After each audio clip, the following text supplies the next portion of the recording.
Here's the thing. The policy isn't just freezing someone else's rent. It's melting your wallet. The 40% stabilized share in NYC doesn't exist in a vacuum. It leans on you.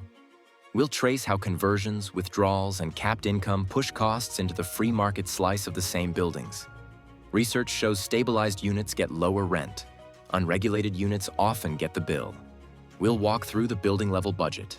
Insurance and utilities up, rent collections down, maintenance delayed, and the shortfall gets priced into your renewal. Stay for the line item breakdown.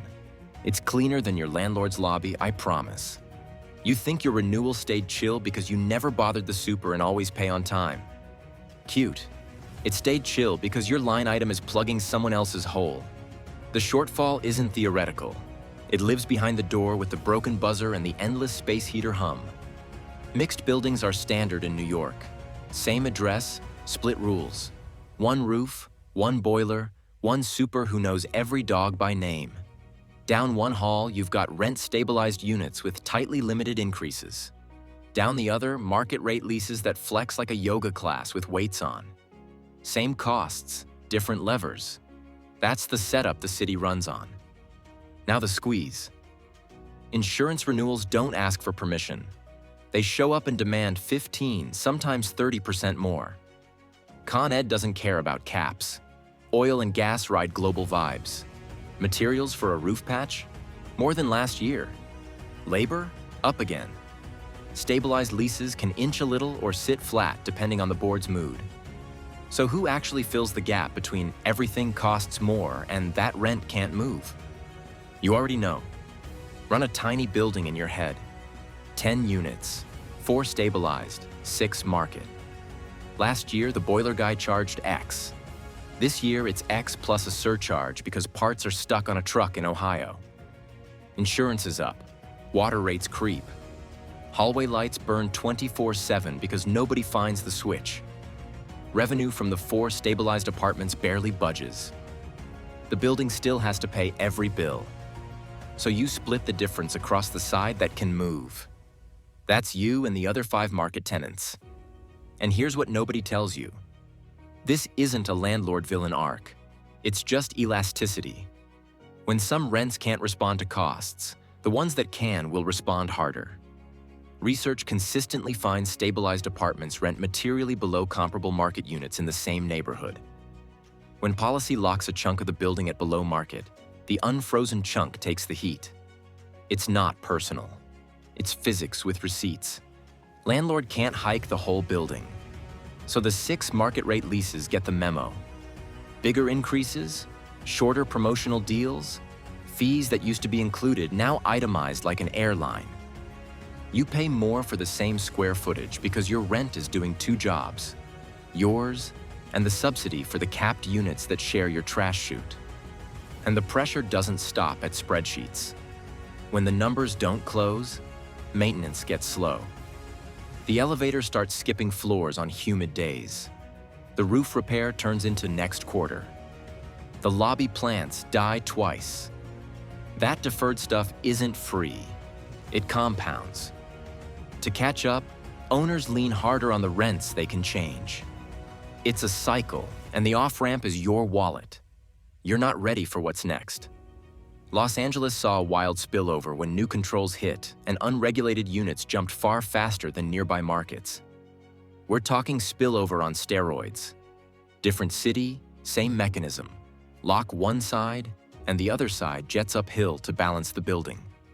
So, yes, the freeze next door reads like generosity. In practice, it behaves like a surcharge stapled to your renewal. A tax, not in the city budget, but embedded in your lease. You didn't vote on it, but you pay it monthly. Let that sink in. Your rent isn't just a price for space, it's a contribution to the building's total cost structure. And when costs jump faster than the caps allow, your contribution scales up. Okay, so how big is that surcharge? Let's do the math without the landlord speak. So if 40% of the building is locked by policy, how much extra do the other 60% actually cover? Let's stop guessing and run the bill like we're the building's accountant for 5 minutes. Start clean. 10 units. 4 stabilized, 6 market. Total monthly costs today, $40,000. That's insurance, taxes, utilities, maintenance, super, reserves. Rent collected before any caps. Stabilized units at a discount. Market units closer to going rate. Say the stabilized 4 bring in $6,000 total per month each at $1,500, and the 6 market units bring in $30,000 total at $5,000 each. You're fine at $36,000? Not really, because last year those same costs were $34,000. This year, insurance and utilities hopped 15% and 12% respectively, and the rest crept too. Now we're at a $4,000 monthly gap, and that's before the elevator cable surprises you. Now freeze or barely nudge those stabilized rents. The board says tiny increase, close enough to zero that it doesn't touch the spike in costs. The 4 stabilized units maybe inch from $1,500 to $1,530. That adds $120 total for the building. Insurance alone ate $800 of the new monthly. Utilities grabbed another $400. Waste pickup, water, repairs? Another few hundred. That $4,000 hole is still a crater. Where does it land? On the 6 market units. Plug the gap with them only, and you need $4,000 divided by 6. That's about $667 per market unit per month. If you were at $5,000, you're now staring at $5,667 without a single upgrade. No new dishwasher, same wonky radiator, just the math of a mixed building under caps. And the pressure isn't theoretical. When Los Angeles tightened control, unregulated rents didn't drift. They jumped over 46%. Far above the 24% path without control. Different coast, same lever. Lock part of the system, the free part springs up to balance the sheet. That's direction and scale, not a coincidence. New York's discount gap makes the squeeze heavier.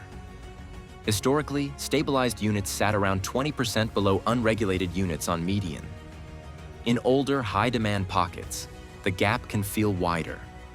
Bigger discount next door equals bigger surcharge on your side to keep the boiler on and the insurance paid. You saw a micro version in the East Village, a controlled at $502, a stabilized at $906, a market at $5,000.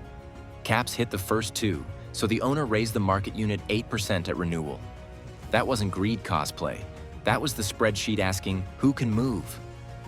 Here's the analogy. It's like splitting a dinner bill when 4 people ordered lobster and champagne, but only 6 of you are allowed to pay more than your share. The restaurant still wants its money. The waiter is your insurer. The kitchen is your utility. The tip is your reserve fund. You cover the difference because the rules say only your side can. And then the compounding kicks in. Owners peel off units through conversions or go condo. Some buildings get withdrawn from rentals, supply thins. The remaining market rate units carry even more of the cost and the scarcity premium. Your rent absorbs building math and citywide shortage at the same time. It's a 2-front squeeze, and you feel both on renewal day. So here's the thing. Your higher rent isn't just demand. It's the sum of line items plus a policy design that shifts weight onto the part that can move. The surcharge is real.